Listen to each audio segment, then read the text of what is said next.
Chapter 7. Chrestus Goes to Rome. Origin of the Christian Messiah.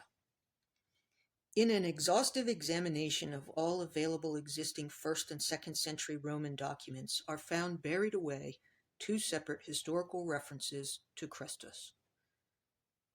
These two writings were purported to be written late in the 1st century or early in the 2nd century, and the information they gave about him was sparse.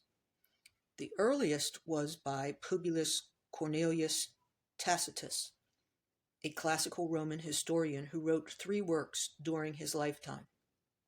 The first was Agricola, the second Germania, and the last was called Annals, originally titled after the death of the deified Augustus.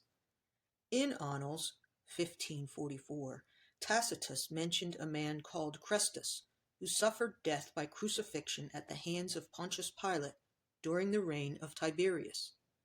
That which is now known as the Second Medician manuscript of Tacitus was generally assigned to the latter half of the 11th century and thought by some researchers to have been one of the many transcripts of works by ancient authors made at that time in the great monastery of Monte Cassino. Nothing appeared to be known of the history of this manuscript until the time of Poggio Bracciolini, who received it in Rome in 1427 from Nicola Niccoli of Florence, one of the agents employed by him for collecting ancient manuscripts. The latter report came from another Roman historian called Suetonius, 70 to 140. He served as secretary to Emperor Hadrian. It was said had access to imperial Roman archives. His major historical work, The Lives of Caesar, published about 120, gave accounts of the reigns of Julius Caesar and the 11 emperors who followed him. In a chapter of his writings called The Life of Claudius, Suetonius made reference to a man called Chrestus, acting in Rome the part of a leader of insurgents.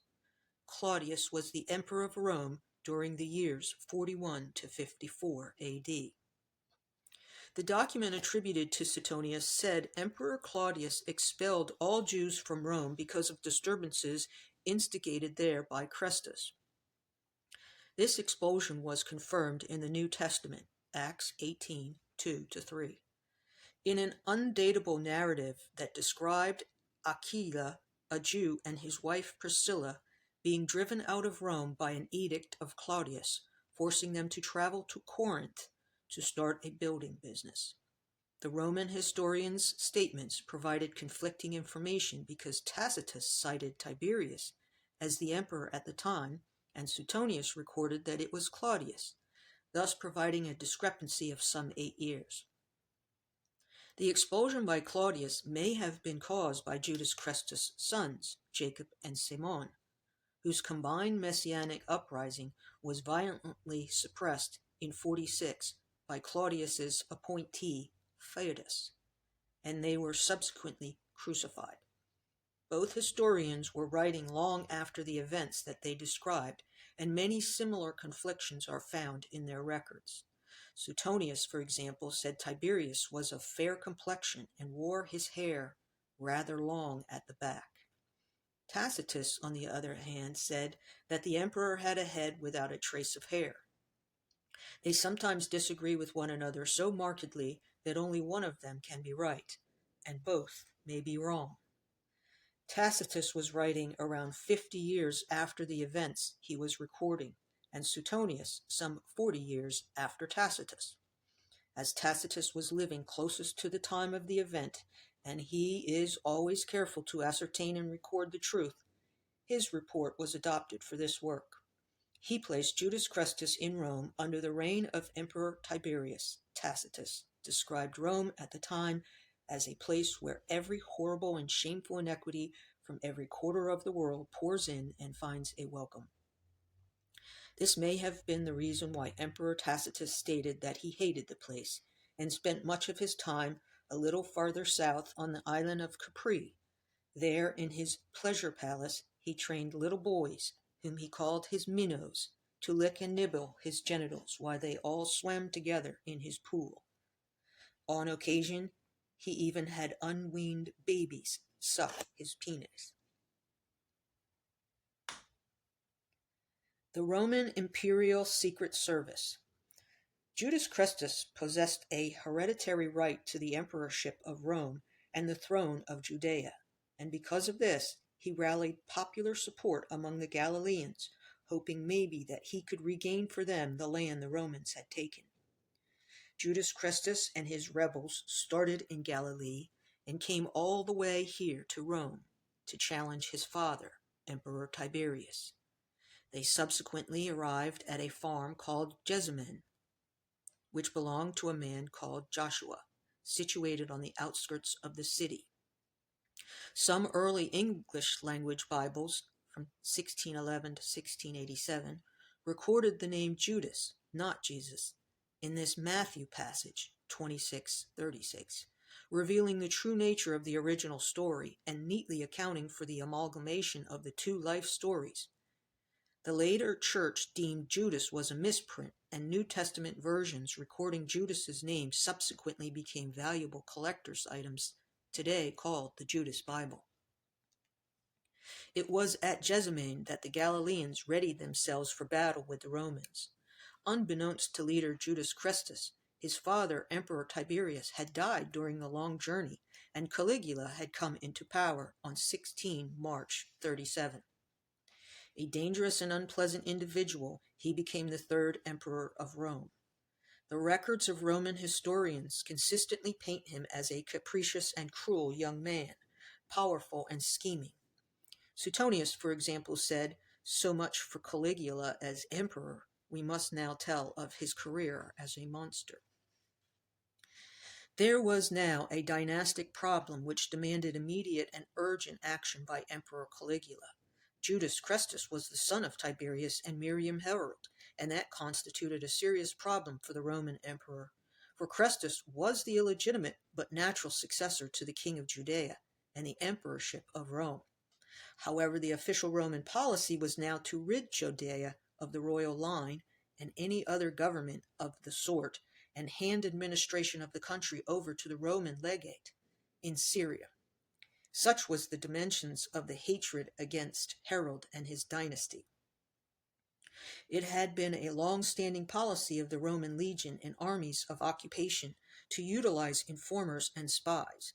They were called the delatores, later the frumentarii, the Roman Imperial Secret Service, and were set up with the express purpose of spying on the citizens of Rome's far-flung domains. They were common in the Tiberian Principate and were usually Roman officials in positions, for example, of collectors of corn in provinces that brought them into contact with locals and natives. Flavius Sabinus Titus, for example, destroyer of the Second Temple in Jerusalem in the year 70, employed special messengers and killers to carry out executions and liquidations arising from information derived from the Secret Service. From the information in the Gospels, it can be argued that Judas Christus was preparing his attack, but before he could get underway, Judas Iscariot, an informer to the delatores, betrayed him. On a particular night, and under Emperor Caligula's orders, the cohorts urbanae, the city police force of Rome, and a division of the Roman army, was assembled and in place, ready to nullify Judas Christus' imminent uprising. There were originally 3 cohort urbanae stationed in Rome, each with 500 soldiers. This number was increased to 1,000, each between the years 43 and 69. Little is known of the course of the ensuing battle, but there is epigraphic evidence that a large Roman force was needed to suppress it, maybe requiring all 3 cohorts. On that night, the Gospel stated that Judas Iscariot embraced and kissed Judas Christus in order to identify him to the Roman military leaders, Luke 22:47-48. Judas Christus was obviously unknown to them, and upon the signal of Judas Iscariot identifying the leader of the Galileans, a great multitude with staves and swords attacked, and a significant battle raged, in which Simon of Petra used his sword and cut off Malchus' ear. John 18:10. Judas Christus was subsequently overpowered, arrested, and removed from the scene. Strangely enough, a great variation was given in the Gospels as to the numbers of Judas Christus' followers. The amount in the Gospel of Luke was given as 72. However, he was attributed a figure of 500 disciples in the first book of Corinthians, 15:5-8. In the Talmud, 5 disciples were recorded. They were the followers of Rabbi Jesus, not Judas Christus. At that time, large areas were under Roman occupation, and to fully understand the situation, we must compare it with the occupation of France by the Germans during World War II. There was a civil law administered by the French, and there was the law of the occupational forces, which only concerned itself with offenses against the occupational authorities. The same sort of arrangement applied during the first decades of the first century. The civil law of the Jews demanded death penalties be carried out by stoning in accordance with the law of Moses. Offenses against the Roman state came under the Roman authorities, whose method of execution was by crucifixion. To be sentenced to such an execution, Judas Christus would have had to commit an offense against the Roman Empire. A crucifixion with a difference. Judas Christus was tried on a charge of treason against the Romans, found guilty of revolutionary activity, and sentenced to die by crucifixion. In his defense in front of the Roman council, he argued that he was a king, but they replied, "We say he is not a king, but he saith it of himself." The whole multitude called out, "He was born of fornication," expressing the local knowledge that Judas Christus was born out of wedlock.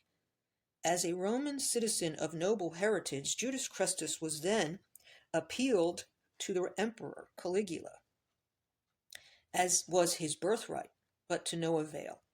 The death penalty stood. This was the year 37. Being aware of his royal bloodline, Judas Christus then exercised an age-old tradition that came with his birthright. This advantage allowed him to order the placement of a substitute to take his allotted punishment.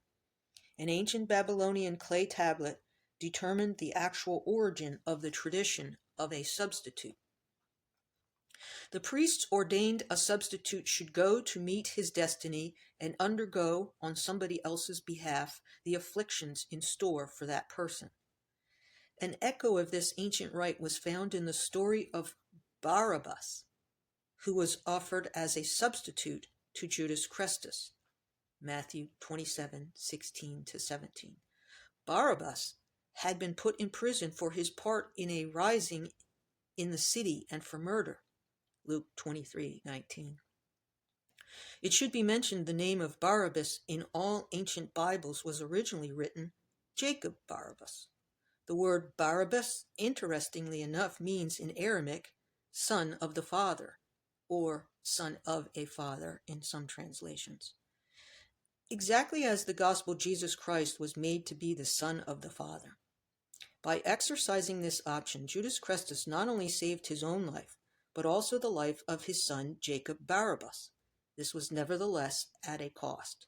He had played the substitution card at the expense of his birthright, which now passed to the second born, his twin brother, Rabbi Jesus. In the substitute tradition, at first it seemed the unlucky victim had to suffer, but not necessarily die.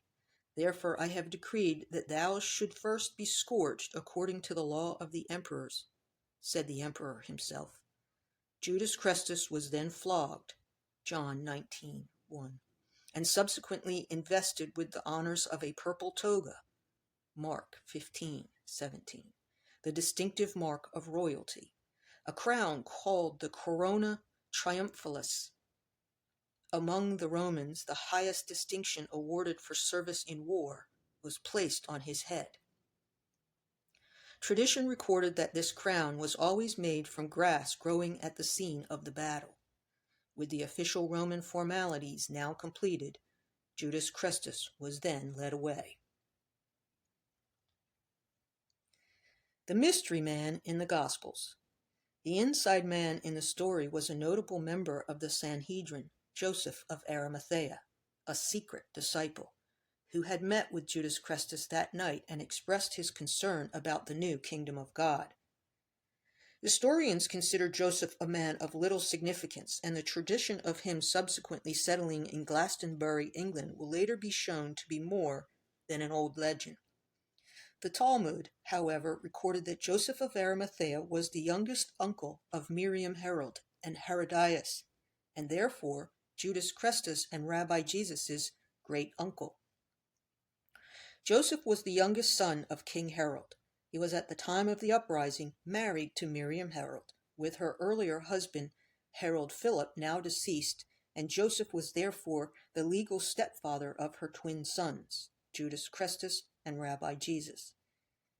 At that stage, Joseph of Arimathea was at least 67 years old. Miriam Herod was around 61, and the twins 46. Joseph of Arimathea and Miriam Herod were the Joseph and Mary of the story in the Gospels, and the narrative stating that Joseph knew her not until she had borne a son, read sons, Matthew 1:25, was true. The Gospels also stated that they were betrothed, meaning that a family-arranged marriage had been established for them. However, when Joseph returned from a trip, he found Miriam Herod pregnant to Tiberius, a son of God, Emperor Augustus. When the Church claimed that the brothers and sisters of Jesus Christ were the children of Joseph by a former marriage, it should really have said the brothers and sisters of Jesus Christ were the children of Mary by former partners. Mary of the Gospels being Miriam Herod. In the Latin Vulgate Bible, Joseph of Arimathea was described as decurio, and in St. Germain's translation he was given the title of nobilis decurio, which implied he held the prestigious position of minister of mines in the Roman administration. All evidence points to him being affluent and a person of importance and influence within both the Jewish and Roman hierarchies. He was most probably the head of the Essene community in Rome and provided underground support for Judas Christus and his followers. The once canonical Gospel of Peter recorded that Joseph of Arimathea was a close personal friend of Pontius Pilate, and in his younger days was a soldier of Pilate for 7 years. The narratives in the Gospel of Peter provided a vital church reference that established that the crucifixion took place in Rome. Christian sources, presumably motivated by a desire to place complete responsibility for the crucifixion of the gospel Jesus Christ on the Jews, are generally sympathetic to Pontius Pilate. This was in contrast to the account in the epistle of Agrippa I, also known as Philo, which depicted Pontius Pilate as corrupt, cruel, and bloodthirsty. With Joseph of Arimathea's help, Judas Christus was exchanged for the substitute under the cover of darkness. Pontius Pilate was in Rome at this time, 37 AD. For late in 36, he had been ordered by the governor of Syria, Vitellius, to travel to the city to answer for his conduct to Emperor Tiberius. However, Tiberius died on 16 March 37 and just before Pontius Pilate reached Rome. Pontius Pilate remained in Rome and was still there during the reign of Emperor Claudius, 41-54. Pontius Pilate never returned to Judea, but at this point he still retained the procuratorship of Judea and the judgment responsibilities of the area still under his jurisdiction. However, he deferred to Herod Agrippa I, who was also in Rome at that time, having just received his commission as Tetrarch of Iturea. Tactronius and Lysanias, part of eastern Upper Galilee, from new Emperor Caligula. Those areas were mostly his late uncle Philip II's territory, known as Upper Galilee. It was no small coincidence that this was the very same territory of Judas Chrestus and his Galilean followers who had their fortress in the rugged hills outside Gamala. It was therefore opportune for Herod, while in Rome, to be in attendance at the trial, and this was recorded in the New Testament. However, this was not Herod Antipas, but Herod Agrippa I, and when he saw Judas Chrestus, he was pleased, because for a long time he had been wanting to see him. Luke 23:8. Agrippa I was Judas Chrestus' uncle. According to the Gospels, Pontius Pilate considered Jesus Christ innocent of any crime simply because he was referring to the person who became the substitute for Judas Chrestus. Pontius Pilate remarked at the substitute's reticent to speak, Mark 15:5, saying he made no reply, not even a single charge, Matthew 27:19. Tradition gave the name of Claudia Procula to Pontius Pilate's wife, and she has been identified by some as the Claudia of 2 Timothy 4:21. She also knew the man was a substitute and advised her husband not to have anything to do with that innocent man, Matthew 27:19. Later, the penalty handed to Judas Chrestus was completed with the crucifixion of the substitute. Crucifixion of Jesus Christ unknown to first-century historians. According to historians Dio Cassius, Plutarch, Strabo, and others, there existed in the time of King Herod a widespread and deep sympathy for a crucified king of the Jews. This person was the youngest son of Aristobulus, the heroic Maccabee, and in 43 BC we find this young man, Antigonus, in Palestine claiming the crown. His cause having been legally declared just by Julius Caesar. Allied with the warlike Parthians, Antigonus maintained himself in his royal position for 6 years against Herod and Mark Antony. After a heroic life and reign, Roman troops eventually stormed Jerusalem and captured him. Antony now gave the kingdom to a certain Herod, and having stretched Antigonus on a cross, he scourged him, a thing never done before to any other king by the Romans, and he then put him to death. The fact that all prominent historians of those days recorded this particular crucifixion showed that it was considered one of Mark Antony's worst crimes, and the sympathy for the crucified king was widespread and profound.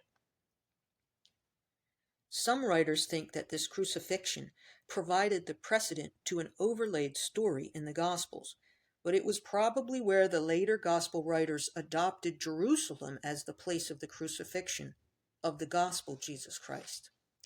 There was no verification of a landmark or significant crucifixion of a person called Jesus Christ in the writings of such highly regarded contemporary historians as Philo, Tacitus, Pliny, Suetonius, Epictetus, Cluvius Rufus, Quintus Curtius Rufus, Josephus, Plutarch, and the Roman consul Publius Petronius.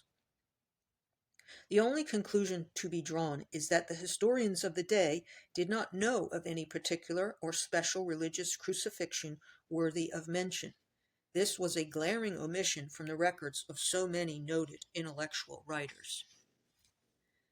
A crucifixion of the Gospel Jesus Christ was also unknown among the early church as late as the end of the 2nd century. This was close to 170 years after the church would like the world to think that the brutal death of its God occurred. It must be immediately pointed out that the modern church admitted the records of Bishop Irenaeus in 202 created serious problems. They said of him, "Although of crucial importance in the development of the church theology, Irenaeus presents problems of considerable difficulty in regard to details about Jesus Christ." Irenaeus is fondly described by the church hierarchy as the depository of primitive truth. But he denied a virgin birth, never mentioned a trial of Jesus Christ, said nothing of a crucifixion or resurrection, and claimed Jesus Christ declined toward old age. The Gospel burnt by the church. There were attempts by the early church to destroy the documentation recording the substitute of their main gospel character, and it concerned a man called Basilides. Very little was known of him, but it appeared he was a presbyter in Alexandria sometime around 155 to 160. Of Basilides' writings, only scattered fragments now survive. It was recorded he once wrote a 24-page document called A True History, which was later retitled The Interpretation of the Gospel. Note the singular use of the word gospel. Basilides' report was later burnt by the church, which makes us suppose that it contained more truthful matter than the church was prepared to deny. Scholars have suggested that an incomplete account by Bishop Irenaeus, in his work Against Heresies, summarized the essence of what Basilides wrote. From the central act of Basilides' work, it was claimed that Simon of Cyrene let himself be crucified instead of Judas Christus, under the headline Confession of Christus, but not of Christus crucified. Basilides wrote, "Hence he did not suffer, rather a certain Simon of Cyrene was forced to bear his cross for him, and it was he who was ignorantly and erroneously crucified, so that he was taken for Christus, while Christus, for his part, stood by laughing at them. Therefore people who know these things have been set free from the ruler that crafted the world. One should not acknowledge the man that was crucified, Simon of Cyrene, but rather the one who came in the form of a man, was thought to have been crucified, was named Christus." Basilides' report was also confirmed in the Gospels, where it stated that Simon of Cyrene was seized as he was coming in from the country, Luke 23:26, and subsequently carried the cross to the hill of Golgotha, Matthew 27:32. The Romans spoke of the zealots as robbers, in order to defame their name, and whenever the robbers were caught, they were immediately crucified. Thus it was probable the two New Testament men called thieves, crucified alongside Judas Christus' substitute, were actually robbers, which, in centuries of translation, became thieves, and were arrested at the same time as Judas Christus. They were condemned for the same offense, as crucifixion was not the punishment for robbery. But look what one of the crucified robbers said, Luke 23:41, about the central player in the crucifixion event. "We are punished justly, for we are getting what our deeds deserve, but this man has done nothing wrong." He knew the man being crucified alongside him was innocent because he was substituted for Judas Christus. The church claimed the Acts of Thomas contained an historical nucleus, and within it was recorded the very words Judas Christus was purported to have said, obviously alive. "I did not succumb to them as they had planned, and I did not die in reality, but only in appearance. I was laughing at their ignorance."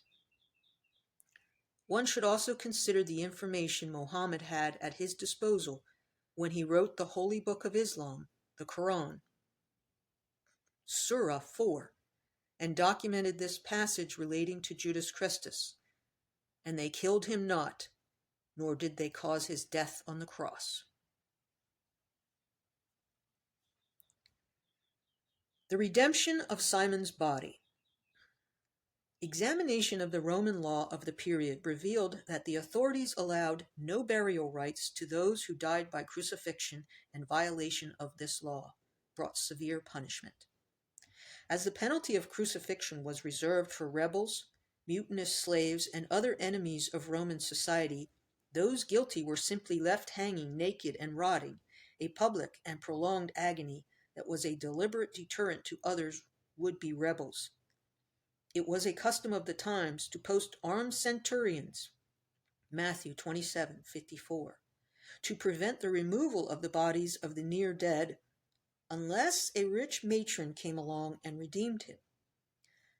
Unless an imperial order was issued, the payment of money to Roman authorities was the only way a crucified man could be released, and Josephus recorded one such instance.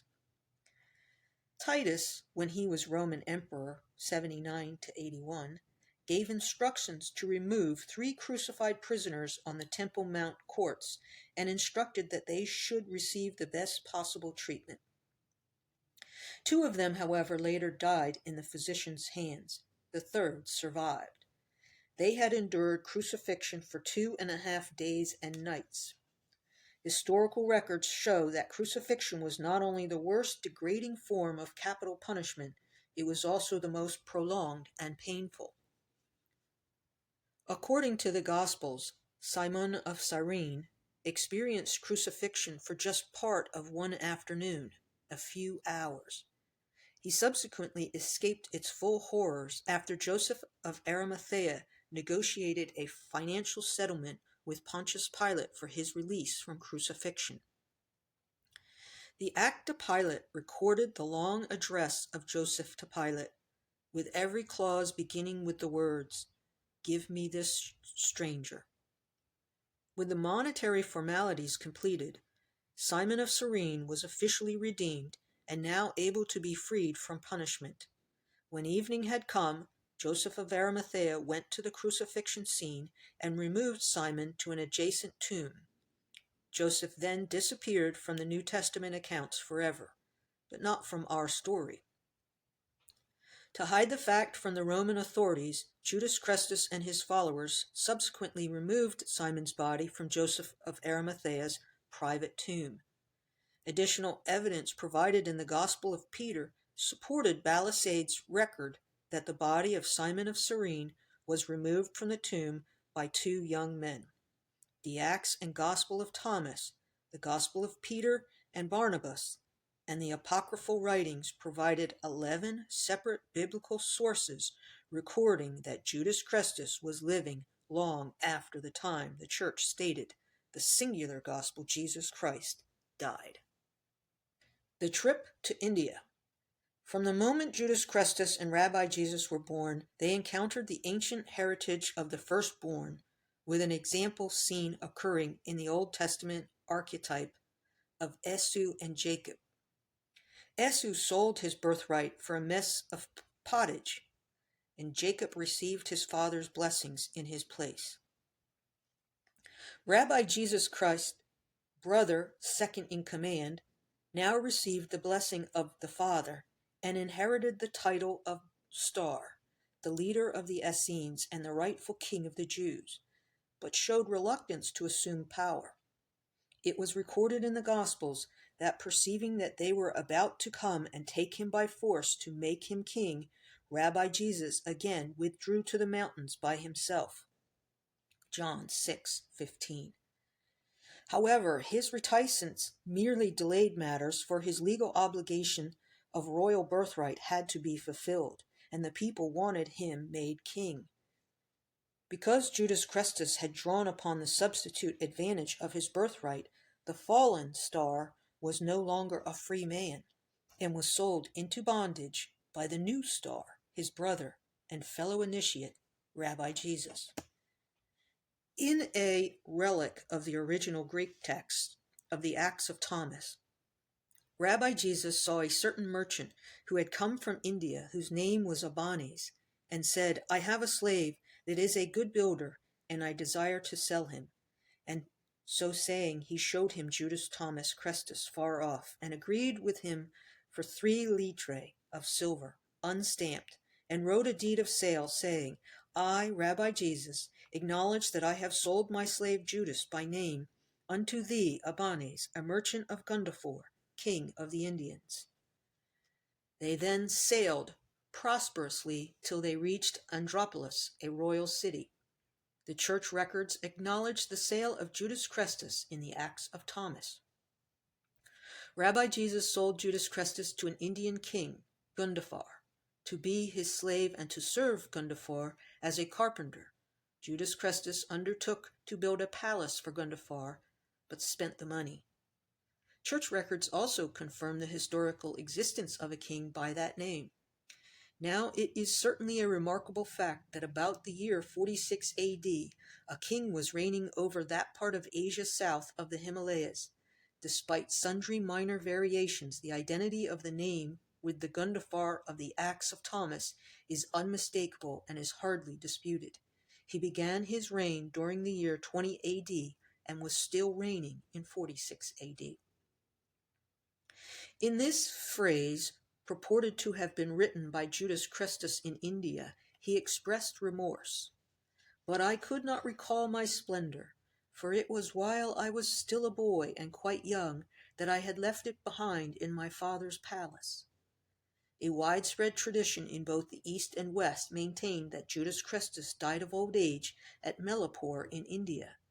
Evidence was found in the writings of Ephraim, Sirius, Ambrose, Paulinius, and St. Jerome, and later in Gregory of Tours and others. Gregory of Nazianzus held that Judas the twin Christus went to India, a position also found in Acts of Thomas. However, John Golden-mouthed Chrysostom referred to his burial place as Edessa in Syria, a Roman colony that supported a royal residence. Edessa is modern Urfa. According to an ancient Indian legend, Judas Christus spent 12 years in villages in the state of Orissa on the Bay of Bengal in India, and subsequently died in Kashmir. Catholic missionaries Francisco de Avezdo and Ippolito Desideri brought significant accounts from Tibet to that effect in 1631 and 1715, respectively. The claim that Judas Christus lived and eventually died in India or Tibet strengthened at the end of the 19th century in documents written by Russian author and researcher Nicholas Natovich.